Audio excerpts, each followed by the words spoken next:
Paz e luz, que a graça revelada do Santo Espírito de Deus reine em sua vida, te revelando os mistérios do reino dos céus. Vamos hoje à finalização do capítulo 7 do livro Poder do Domínio do nosso apóstolo Adelino de Carvalho.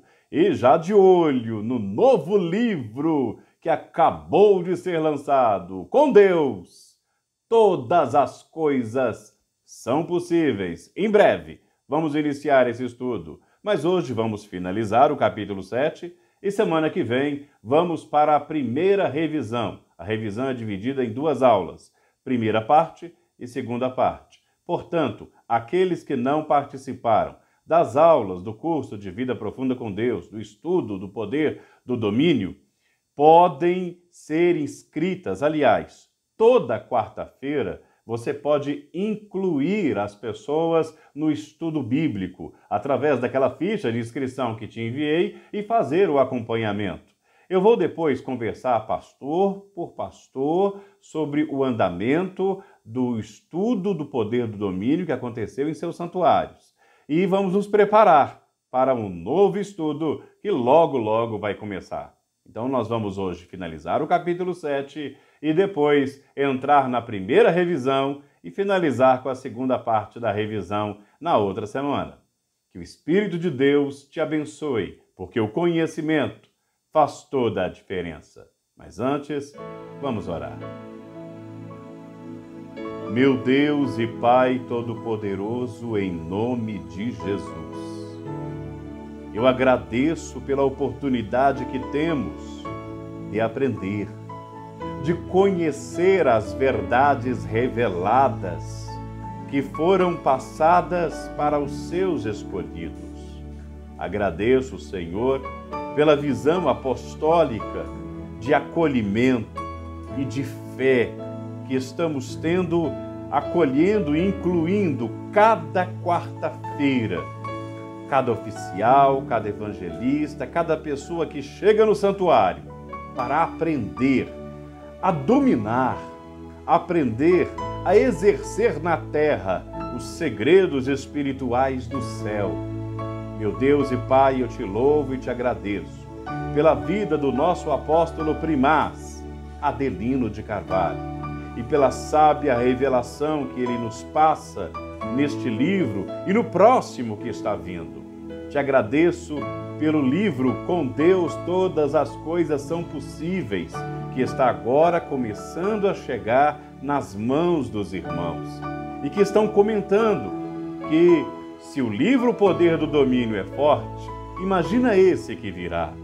Ó Pai Todo-Poderoso, eu te agradeço pela vida da nossa apóstola Sol Daniela Carvalho, que tão diligentemente vem seguindo os passos apostólicos e levantando uma grande força espiritual no Brasil.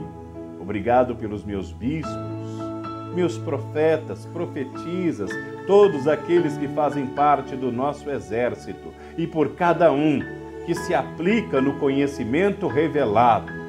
Obrigado, meu Deus, porque está chegando o momento onde vamos renovar nossa aliança no Monte Manaim.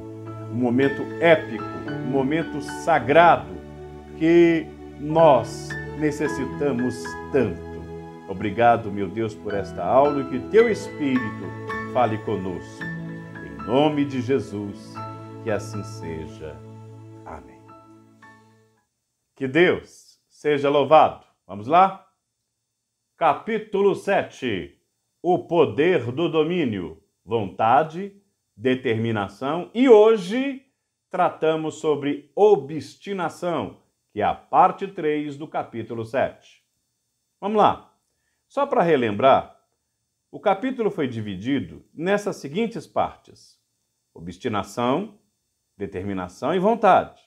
Observe que são 3 patamares, tem 3 degraus que você precisa galgar, que você precisa subir. Hoje trabalhamos a obstinação. Página 76 do livro. O terceiro patamar que você precisa alcançar para pertencer à galeria dos vencedores é a obstinação. A definição de obstinação pelo Google é apego forte e excessivo às próprias ideias, resoluções e empreendimentos, pertinácia, persistência, tenacidade. Na visão dos derrotados, obstinação significa uma pessoa teimosa, insistente, que não ouve os outros, birrenta. Já o meu conceito sobre obstinação é gradualmente mais agressivo do que todos os outros.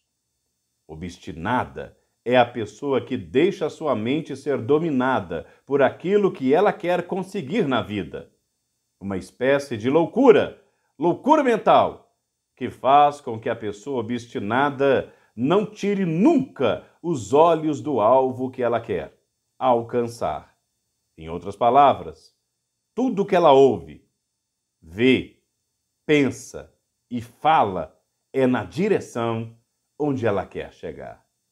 É aí que você precisa compreender que quando nós começamos a tratar sobre vontade, aquela fome forte de querer aquilo que você precisa, de querer aquele objetivo, de querer alcançar, ele vai se ligando à determinação, que é justamente o foco onde você reúne e concentra todas as suas energias para que você chegue naquele objetivo. Ou seja, você quer muito, então você está disposto a sacrificar, está disposto a deixar de lado qualquer outra coisa, porque você quer. E é aí que tudo isso, essa fome, essa vontade, essa determinação, vai gerando uma obstinação, que é justamente essa loucura que o apóstolo Paulo ele cita como loucura da fé. E a gente vai falar sobre isso. E é importante compreender, porque o mundo, os derrotados, eles veem uma pessoa obstinada como uma pessoa, assim, teimosa. Aquela pessoa que ela não aceita a opinião dos outros. E vamos falar a verdade. Uma pessoa obstinada, ela não quer saber de outra visão a não ser aquilo que ela propôs em seu coração. E é aí que está o segredo. Quando você coloca como princípio, como objetivo o que é certo, ninguém te segura. É como Jacó, que tinha como aliado o próprio Deus. Quem poderia se levantar contra Jacó? O próprio sogro dele, quando quis fazer mal, foi avisado em revelação por sonhos: não mexa com Jacó, não faça mal a ele. Ou seja, Jacó tinha um aliado poderoso, ele escolheu o caminho certo. É aí que a gente pega os outros estudos que tivemos e começamos a lembrar sobre as escolhas. Porque a escolha que uma pessoa faz na vida pode determinar todo o seu futuro, seu sucesso ou seu fracasso.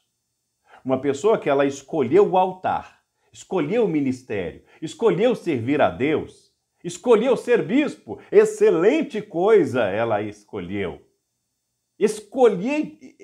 Excelente objetivo ela escolheu, porque ela seguiu o caminho certo, daquilo que foi proposto por Deus para ela.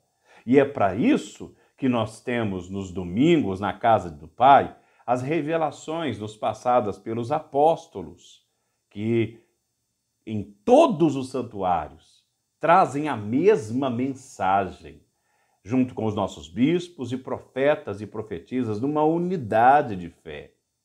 Ou seja, nós não aceitamos o fracasso, nós não aceitamos a derrota, nós não aceitamos que o inimigo venha nos pisar, porque o inimigo tem que ficar debaixo dos nossos pés. É como aquela pessoa que escolheu usar a palmilha de fogo para pisar no inimigo, e ela escolheu enfrentar o inimigo. Excelente coisa ela escolheu. Só que ela não pode parar no meio do caminho. Se ela começou a mexer para derrotar o inimigo, você acha que o inimigo, que já é furioso, ele vai aceitar isso de boa? É claro que não. Só que tem um detalhe. Quando a pessoa começa no ataque, na ofensiva, ele não tem outro recurso a não ser fugir. Mas se você para a ofensiva porque escolheu parar, porque achou que é difícil, achou que, não é hora, e aí você começou uma obra e parou no meio do caminho, o que acontece? Acontece derrota. Porque você escolheu parar. Observe que as escolhas fazem muita diferença nessa hora. Então, quando uma pessoa escolhe aquilo que ela quer, debaixo da vontade divina, porque é isso que está em xeque aqui agora. Na aula passada eu falei que se é da vontade de Deus, pode ir, que vai dar certo. Se Deus te chamou, pode ir, vai dar certo. Não importa o que os outros digam, não importa o que os outros falem. Essa loucura de fé vai fazer você apenas ver o que Deus quer para você. E é isso que faz a diferença. Porque você está seguindo o caminho certo, o caminho de Deus, como nós temos falado desde o início do ano. Faça o certo, que vai dar certo. Vamos continuar? Mas eu quero antes parar nesse ponto aqui. Olha aqui. Anagcazo significa compelir, forçar, obrigar ou constranger. É uma força persuasiva, um impulso irresistível, ou até mesmo uma necessidade imperiosa de agir. Talvez você nunca tenha ouvido esse termo. É um termo grego, mas que traduz aquilo que o apóstolo nos ensina quando ele cita nas Escrituras a parábola da grande ceia, quando ele diz que o Senhor da casa, o Senhor da grande ceia, disse: obriga o povo a entrar. Porque houve muitas desculpas. Uns disseram, não posso ir por causa disso, não posso ir por causa daquilo. Então o Senhor fala, então agora é hora de fazer o que vocês têm que fazer. Uma pessoa obstinada, ela não faz o que dá. Ela faz o que é preciso ser feito. Esse é um anagcazo. É uma força poderosa que invade em você, que toma conta de você e que leva essa obstinação ao extremo de você enfrentar qualquer coisa. Mesmo que talvez você tenha medos, mas você enfrenta os medos. Mesmo que talvez você tenha obstáculos, mas você enfrenta os obstáculos. Mesmo que o mundo inteiro se levante contra você, você sabe muito bem em quem você acredita. Então você segue em frente. Mas falaram isso. Problema de quem falou. Mas disseram isso. Problema de quem disse. Mas a situação. Problema da situação. Pode parecer meio agressivo a maneira que eu estou falando, mas é essa agressividade do bem que faz a diferença na sua vida. E é isso que você precisa colocar no seu ministério, na sua vida, na aula que você vai dar. Um profeta que está começando agora veio falar que, mas tem poucas pessoas que estão indo no curso. Eu falei, se estão indo poucas, é porque nem você acredita que o estudo bíblico é importante para você. Porque se você acreditasse que o estudo bíblico era importante, você daria um jeito, criaria uma forma de mostrar para as pessoas que é necessário, que é importante. Essa educação permissiva, ela é totalmente fora da direção da palavra de Deus. É claro que existe a escolha. Você pode escolher obedecer ou pode escolher não obedecer. A escolha é sua. Mas é aí que está a coisa. O caminho tem que ser falado. Olha, você precisa formar a corrente para derrotar este inimigo. Eu não posso formar a corrente. Olha, eu estou te falando que se você não formar a corrente, você não vai atacar o inimigo. E se não atacar o inimigo te ataca. Mas eu não sei. Então, a decisão é sua. Mas não tem outra forma? Não tem outra forma. Há alguns anos atrás, uma pessoa veio falar comigo assim, não tem outra forma de eu ir para Manaim só para conhecer lá. Não tem outra forma, não. Ou você sacrifica, ou você sacrifica. Mas eu não vou poder. Então não vai. Fica sem a bênção. Bate palma para os outros que vão conseguir a bênção, o milagre e o testemunho. Bate palma para eles. Fica no santuário.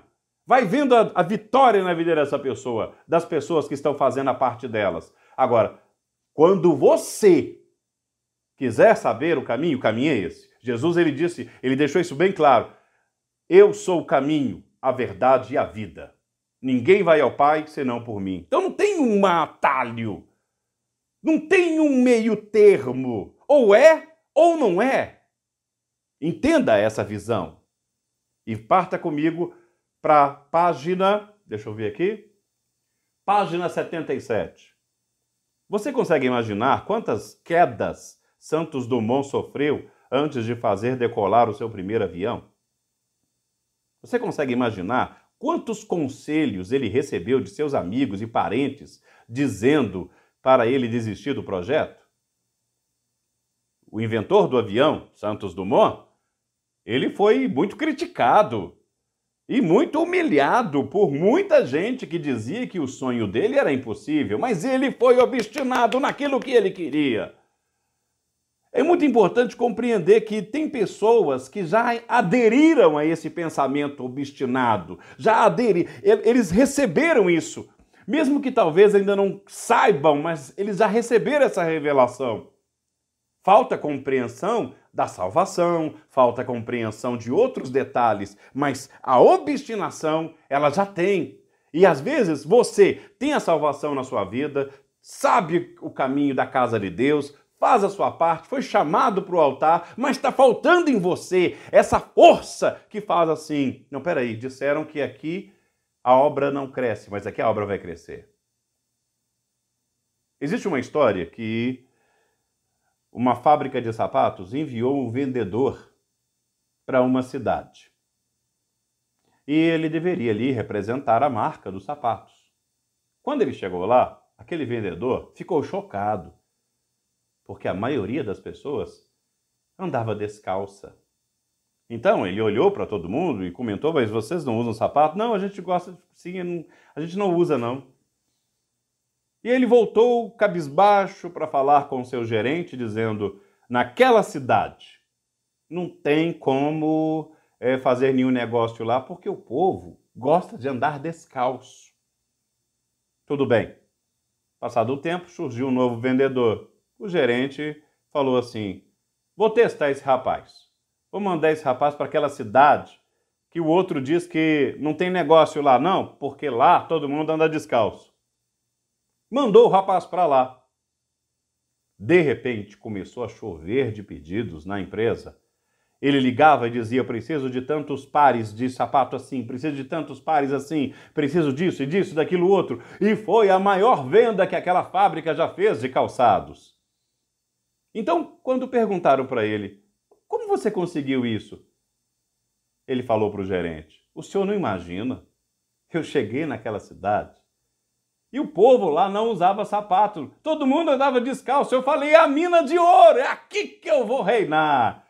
E aí, olha a diferença da visão. Enquanto uma pessoa vê a dificuldade e ela se convence de que não vai dar certo, olha a mente aí, ó. Olha a mente. Ela se convenceu que não vai conseguir. Se convenceu, fulano vai ficar bravo. Ah, fulano não vai dar certo. Ah, isso aqui não dá. Não tem ninguém que me ajuda. Ah, eu tô sozinho. Ah, as coisas são difíceis. Eu não tenho dinheiro, eu não tenho isso. Aí vai aquelas maldições que o apóstolo fala, do não consigo, não posso, não sou, não tenho. São maldições perigosíssimas que a gente vai falar na revisão. E você precisa impedir isso. Não aceite esse tipo de maldição na sua vida. Prossiga e observe as oportunidades. Aquele rapaz que chegou e viu todo mundo descalço, ele ficou assim maravilhado. É aqui que eu vou reinar, obstinado. Ele foi de casa em casa. Eu tenho certeza que ele deve ter ouvido um não. Alguém deve ter falado assim para ele: eu gosto de andar descalço. Mas eu falei: mas peraí, você está descalço, mas está machucando os pés. Olha, peraí, olha que bonito que vai ficar você usando este calçado. Você tem que usar as armas que você tem. Daqui a pouco eu vou falar sobre isso. Vamos comigo para a página 77 ainda. Não tenha medo. Quem quer subir na vida espiritual não pode ter medo nem de perder amigos. Da mesma forma, quem quer subir na vida material, familiar, social e profissional não pode ter medo de perder amigos. E sabe por quê? Porque a cada andar que você sobe na vida, você se distancia dos amigos que ficaram para trás e não conseguiram te acompanhar e tem um certo despeito de você porque você venceu. Cada andar que eu subi, eu perdi amigos. Perdi amigos, mas ganhei admiradores. Sempre entendi isso, que é um procedimento natural, que todos aqueles que projetam subir na vida e chegar ao topo têm que enfrentar. O afastamento de quem não consegue nos acompanhar no crescimento é doloroso, mas é inevitável. Por isso que a aliança que fazemos com Deus faz a diferença, porque quem tem a aliança certa tem do seu lado tudo o que precisa. E é nesse ponto que eu quero parar aqui. Preste atenção. Se você compreender que o seu objetivo é maior do que qualquer outra coisa, você não vai se importar quando uma pessoa falar assim, não estou gostando de você tá fazendo todo esse trabalho, você não está tendo tempo para a gente. Pois é, e a pessoa está ficando para trás. Aquela vidinha ruinzinha ficou para trás. Aquela fome ficou para trás, aquela dificuldade ficou para trás e você está vencendo. Tem gente que não vai querer te acompanhar, vai querer te puxar. E aí que nessa hora você tem que estar disposto. Se esse amigo aí se dizia meu amigo, mas não quer ir comigo, então fica para trás. Infelizmente a vida é assim. Eu não estou aqui para passar pano e dizer para você, olha, você vai ter sucesso e todo mundo vai ficar do seu lado. Não. Você já imaginou quantas pessoas ficaram contra Jesus? Chamavam Jesus de beberrão, amigo de prostitutas e pecadores, porque ele dava atenção a esse povo. Quantos discípulos abandonaram Jesus? Sabia disso? Está na Bíblia. Inclusive, Jesus até perguntou para os 12, e vocês não vão embora não? Aí eles falaram, Senhor, para onde nós vamos? Porque só o Senhor tem as palavras de vida, a gente está disposto a abandonar, deixar tudo para trás. Mas o Senhor não. Olha a escolha. Às vezes a escolha que você faz de fazer a obra, de fazer o que é bom, fazer o certo, pode parecer errado, porque tanta gente começa a falar que isso não é certo, não está bom. Mas é aí que está o detalhe. A maioria é, às vezes, burra. Já viu aquele ditado que a voz do povo é voz de Deus? Cuidado, porque não é não. Foi o povo que pediu para crucificar Jesus e escolheu Barrabás. Entenda, nem sempre a maioria está certa. A palavra santa de Deus é que faz a diferença. A revelação, a obediência, os resultados falam por si. Você foi em Vitória do Espírito Santo e eu quero inclusive prestigiar a região de Vitória, a Bispa Gabriela. Eu podia citar todos os profetas e profetisas, mas eu cito em especial a profetisa Daiane, o presbítero Raione Boaz, que me receberam lá em Vitória, e eu mando um abraço para eles, que Deus os abençoe rica e abundantemente em nome de Jesus. São verdadeiros companheiros, e que obra maravilhosa, e que festa maravilhosa. E ali o apóstolo mostrou numa pregação, para mim foi uma das pregações mais fortes que o apóstolo já trouxe, sabia? Foi uma das pregações mais poderosas. E você pode até compartilhar isso que eu estou falando, pode falar. Uma das pregações mais fortes que o apóstolo já fez. Não, ele não pegou a Bíblia e saiu explicando versículo por versículo. Não, ele não trouxe um sermão expositivo, textual. Ele não trouxe uma teoria escatológica, não. Ele chamou no altar os resultados. Os filhos e netos de irmãos que sacrificaram, que acreditaram, que firmaram na presença de Deus e hoje estão fazendo a obra, hoje estão vencendo, se tornando empresários, investidores, pessoas de nome, de sucesso. Os resultados falam por si e a bênção vem dominando a vida das famílias, geração após geração, porque deram ouvidos à palavra revelada do Espírito, a direção apostólica, a cobertura apostólica e o conhecimento que o Espírito de Deus tem nos trago todo esse tempo. Esse resultado Ele fala por si. É isso que eu creio. Por isso que a aliança que eu vou fazer com Deus, ela não é uma opção. É uma necessidade. Se eu não tiver aliança com Deus, eu vou ter aliança com o mundo, porque a verdade é essa. Mas eu não quero ter aliança com o mundo, mas não vou fazer aliança com Deus. Não tem outro jeito. Ou você está do lado certo ou do lado errado. Ou está na luz ou está nas trevas. Ou você está do lado da direita ou do lado da esquerda. Se ficar em cima do muro, automaticamente você já está do lado errado. Não existe imparcialidade. Ou você faz sua parte para que Deus opere na tua vida, faz uma aliança com Deus, ou então você vai ter aliança com o mundão. E a aliança com Deus, ela é mais do que necessária. É um ciclo de renovação em nossa vida, que eu vou falar sobre ela mais um pouquinho daqui a pouco. Mas siga comigo, página 78 do livro. Então vamos enfrentar com alegria cada dificuldade, cada luta, mas nunca vamos renunciar ao projeto de Deus para a nossa vida, porque a glória de Deus se acende em nós quando Ele nos coloca por cima. Olha a confirmação disso na Bíblia. Estarás por cima, diz a palavra de Deus em Deuteronômio 28:13. Isso é promessa de Deus para mim, viu? Eu tenho certeza que é para mim. Se é para você, é a sua mente que vai dizer. Eu creio nisso. O Senhor te porá por cabeça e não por cauda.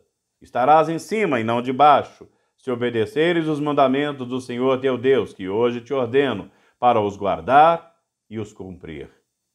Olha essa afirmação que eu coloquei aqui. Para ficar por cima, você tem que dar o melhor naquilo que faz. Bons resultados vêm de fazer a coisa certa. Vocês não sabem, só um pequeno, não vou falar desabafo, porque eu não gosto da palavra desabafo. Não gosto da palavra desabafo, porque desabafo remete a aquele pensamento onde você começa a falar dos seus problemas e dificuldades justamente para a pessoa errada. Mas eu tenho que confessar uma coisa. Para preparar esta aula, eu levo mais do que um dia. Não estou falando do estudo em si, dos slides que eu preparo, da gravação. Eu penso, eu paro, observo, estudo, oro, pago um preço, porque eu tenho que fazer o meu melhor. E se ainda não ficou bom, eu tenho que melhorar a cada dia. Eu preciso melhorar. Eu preciso fazer um curso, eu preciso ter um diploma disso, Às vezes a pessoa acha que um diploma é um papel que você coloca só na parede, mas não, eu estou falando de um conhecimento revelado. Eu tenho que viajar com o apóstolo, se é preciso viajar para Israel, para ter um entendimento melhor do reino, eu preciso viajar para Israel. Se é preciso, o apóstolo ele vai fazer um retiro espiritual, então eu tenho que dar tudo de mim para estar nesse retiro. E Vitória, agora, só Deus sabe como foi luta para poder chegar até em Vitória. Mas eu não podia ficar sem estar lá no altar, na festa da Santa Ceia, do lado do apóstolo, na reunião ministerial, porque eu preciso aprender. Eu tenho que ser melhor naquilo que eu faço. E para isso eu tenho que saber o caminho. Então, a pessoa tem que entender. O presbítero tem que ser o melhor presbítero. Não é botar a roupa só de presbítero, a veste de presbítero. Ele tem que ser o melhor presbítero. Tem que ser o melhor diácono, o melhor evangelista. E aí por diante. Siga comigo para a página 78. O apóstolo aqui ele fala: eu tinha 17 anos de idade quando fiz a minha primeira pregação. Ao me converter, deixei de lado meu projeto de estudar arquitetura em Belo Horizonte para me submeter ao projeto de Deus para minha vida, enfrentando parentes, amigos, para me tornar um evangelista e, posteriormente, um pastor. Eu entendo bem por que Davi cortou a cabeça do gigante. Cortar a cabeça no mundo espiritual significa bloquear o inimigo, impedindo-o até de pensar em você, porque o inimigo não pode pensar em você. O inimigo está proibido de pensar em você e de projetar sua derrota ou destruição. Quando o apóstolo Paulo chamou a fé de loucura, ele não usou loucura como uma figura retórica. mas usou a visão patológica, ou seja, tratou a loucura como doença mesmo de uma pessoa com a mente completamente dominada pelo que ela quer na vida. Acreditar que as coisas impossíveis possam acontecer é loucura mesmo. Deixa eu parar aqui, eu vou voltar aqui na página 79, mas olha, presta atenção aqui, entenda isso.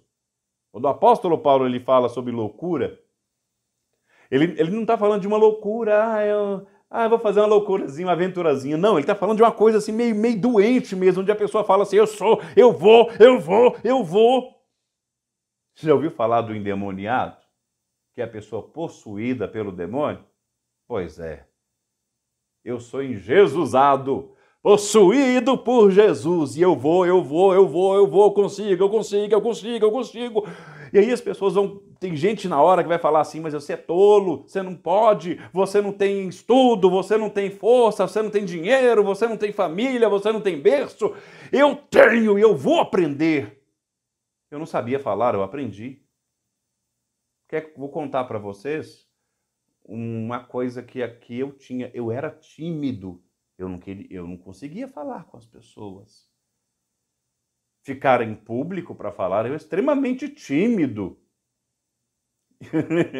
Nem parece, né? Eu não aceito timidez na minha vida. Eu não aceito derrota na minha vida. E você? Pensa nisso. Entenda. Vamos voltar para a página 79? Olha aqui, ó. Quando Jesus perguntou ao cego, o que queres que eu te faça? A pergunta de Jesus parece não ter muita lógica, porque o homem ele era cego, todo mundo estava vendo. Até porque os cegos, eles andavam com uma roupa, onde eles, aquela capa, eles usavam para recolher as suas esmolas. Qualquer um diria que foi uma pergunta desnecessária que Jesus fez ao cego, que procurava o milagre da cura da visão. Entretanto, naquela pergunta estava a chave da obstinação que Jesus esperava encontrar na fé do cego para que ele fosse curado. Fé sem obstinação é igual a um avião sem asas, um carro sem roda, olha aí o carro sem roda, e um navio sem motor, não chega a lugar nenhum. A fé é o combustível, é a obstinação, é a alavanca para que você chegue onde quer chegar na vida. Deus nos chama para viver no andar de cima, em uma posição elevada, onde nossa vida se expande e conseguimos enxergar além das limitações imediatas. No andar de cima, nossa perspectiva muda. Vemos o que antes parecia impossível, porque essa visão só é possível quando exercemos o verdadeiro domínio, não apenas sobre o mundo físico, mas também sobre o nosso espírito, a nossa mente e nossas palavras. O domínio não é apenas controlar circunstâncias externas, mas também nosso interior. Quando dominamos a nossa mente e nossas reações e começamos a caminhar em uma posição de autoridade. E é isso que você descobre na revelação do domínio. Jesus, quando perguntou para o cego, que queres que eu te faça? O cego poderia falar assim, Senhor, me dá um remédio, alguma coisa, porque disseram para mim que minha cegueira não tem cura. Ou eu sou cego de nascença, já falaram para mim que não tem outro jeito. Ou meus olhos são tão feridos, vazados, não tem outra forma. E o homem da perna, do braço ressequido, lá com a mão ressequida? E o paralítico que subiram um telhado para descer para Jesus curar ele? Todos eles acreditaram numa coisa que ninguém acreditava mais. Entende o que eu estou falando? Todo mundo falava para eles, olha, você não tem dinheiro, você é um assalariado, você é um coitado, você é um doente. Olha, o médico diagnosticou você com essa enfermidade, ela não tem cura. Gente, esse capítulo para mim ele é um dos melhores capítulos do livro do apóstolo, porque está falando de mim, de uma pessoa que é obstinada pela vida. Eu amo a vida, eu amo ser feliz, e quando todo mundo acha que eu estou por baixo, é aí que eu me levanto e fico por cima, e acreditando no poder mais alto e na força revelada porque eu tenho autoridade para isso. Jesus me deu autoridade. Eu sou junto com Jesus, leão. Mas antes de ser leão, coloquei uma palavra aqui que eu quero que você pense nela. Mas lembre-se, só tem autoridade quem está debaixo da autoridade. Por isso é que eu sou um discípulo apostólico.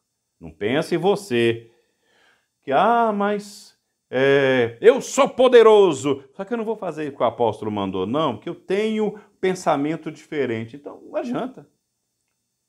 Romanos 13 diz, toda autoridade instituída por Deus, portanto, todo aquele que resiste à autoridade, resiste ao próprio Deus. Se você não fizer o que o apóstolo está te orientando, então você não vai vencer. Não adianta, você não vai vencer. Mas eu acho assim. Não inventa, não. Não inventa, não. Tinha uns discípulos lá com Jesus que quando eles viram um pessoal pregando, eles falaram assim, Senhor, vamos orar para que venha fogo do céu sobre eles. Aí Jesus falou, mas que dia que eu falei isso para vocês? Quem não é por nós é contra nós. Esse povo aí está falando de mim.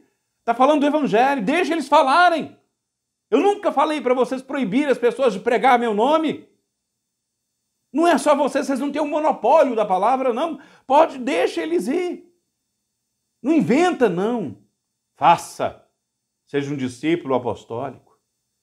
É por isso que nada vai me impedir de chegar na escada de Jacó. O domínio, página 81, gente. O domínio é, na verdade, a chave para a verdadeira liberdade. Quando temos domínio, não somos mais reféns das circunstâncias. Pelo contrário, somos governantes sobre elas. Não estamos à mercê dos obstáculos, mas somos mais do que vencedores, pois Deus nos capacita para triunfar. Esse é um dos princípios da escada de Jacó. Quem sobe a escada de Jacó não desce na vida nunca, porque acredita, põe em prática. Então, se uma pessoa, ela simplesmente diz assim, não, mas eu fiz a corrente e não deu resultado. Não deu resultado. Pode olhar, aconteceu alguma coisa errada com a pessoa. Porque com Deus não está errado, não. Com a casa de Deus não tem nada errado, não. E eu ainda vou falar mais, com o profeta não teve nada errado, não. Porque o profeta é um representante de Deus. Profeta errado, ele ainda é um profeta. E Deus vai tratar com ele. Deus vai tratar com ele. Deus vai tratar com ele. Agora, você não obedeceu? Você não fez o que tinha que fazer? Não sacrificou? Mas eu podia até ter feito um sacrifício maior, mas na época era a oferta que eu podia dar. Mas o que você podia, não era o que você tinha que fazer. Entende o que eu estou falando? Passe isso para frente. E vem aqui comigo na página 81 ainda, para encerrar. A gente está encerrando. Somos chamados para reinar sobre os inimigos, para ser mais do que vencedores em Cristo, como diz a palavra de Deus. Em todas as coisas somos mais que vencedores por meio daquele que nos amou. Romanos 8:37. Com o domínio que Deus nos dá, não há obstáculos que não possamos superar, porque sabemos que Ele está no controle de tudo. Deus nos capacita a reinar e triunfar em cada situação, nos fazendo mais do que vencedores. Aleluia! Você tem certeza disso? Você é mais que vencedor? Então haja como mais que vencedor.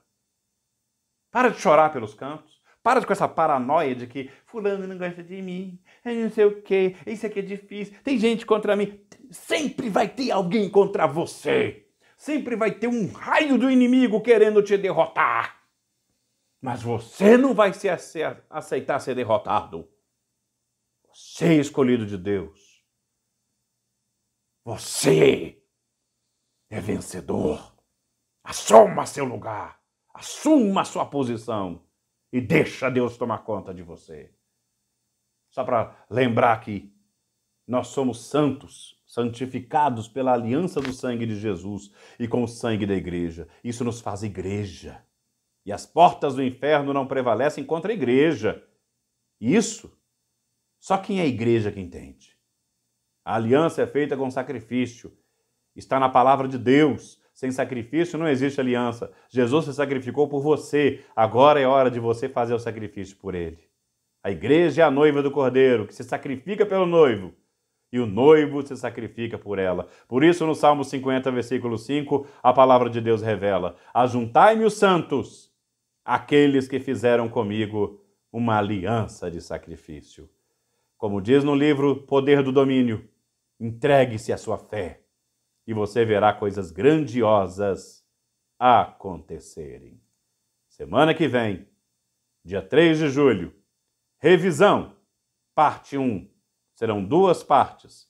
Parte 1, nós vamos tratar do capítulo 1 até o capítulo 4 e depois o capítulo 5, 6 e 7, para a gente finalizar. E quem não participou das aulas, chama para participar. Junta a igreja inteira, em peso, para essas duas aulas que nós teremos a partir da semana que vem, do dia 3 de julho. E em breve, o estudo forte do livro do nosso apóstolo. Em breve, com Deus, todas as coisas são possíveis. Que Deus abençoe a sua vida e ilumine, que esta aula tenha te ajudado. E você, comente no grupo ou comigo, particular, manda sua mensagem para me falar o que você entendeu da aula de hoje. Eu sei que tem alguém que eu estou ajudando muito com esta aula. E meu objetivo é ajudar todos, mas tem alguém que eu estou ajudando mais ainda. E essa semana eu vou entrar em contato com os profetas, profetisas, para ajudá-los cada vez mais e prepará-los a finalizar. A gente finalizar o livro agora e depois entrar o livro novo. Deus te abençoe. Forte abraço. Paz e luz para você.